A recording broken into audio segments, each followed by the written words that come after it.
Isa ka ba sa mga batang 90s? Na-enjoy mo ba ang kabataan mo?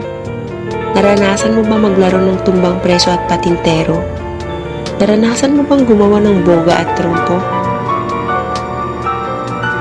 Batang 90s. Mga panahon na hindi pa ganun kakomplikado ang mundo. Yung panahon na tayong problema mo lang ay kung paano ka tatakas sa mga magulang mo para makapaglaro. Kailangan mong tumakas hindi dahil pasaway ka, kundi dahil pinipilit kang matulog kahit hindi ka naman inaantok. Batang 90s. Ito yung panahon na tsinelas lang sapat na. Hindi mo kailangan magpabili ng kahit na anong laruan. Ang kailangan mo lang lata ng sardinas. Lata ng sardinas at ang pangmalakasan mong tsinelas. Tsinelas ang labanan para sa tumbang preso at paway. At maraming laro pa na pwede mong pagpilian. May tagu-taguan, may bahay-bahayan, may shadow, may prisoner, may step dress, touching, Joel, sipa, Chinese garter at marami pang iba.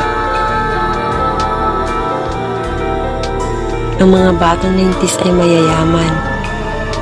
Mayaman sa balat ng candy at tansan. Yung nagigising ka ng maaga dahil sa aroma ng sunog na bigas. Kape na daig pang Starbucks sa sobrang sarap. Papasok sa eskwelahan na piso lang ang baon.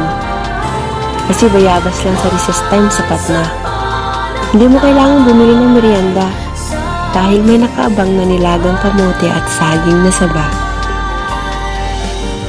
Ang mga batang 90s pagdating sa disiplina sobra-sobra. Yung tipong pag inutusan ka, bawal ang sagot ng mamaya. Pag inutusan ka, kailangan mong pumunta agad. Yung tingin pa lang nila, alam mo na kung anong ibig sabihin. Kailangan makuha ka sa tingin.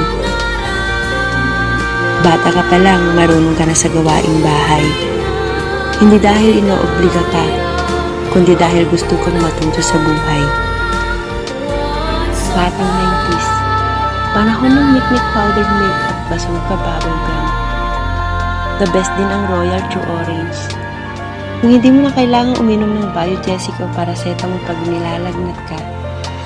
Kasi sa Royal True Orange pa lang,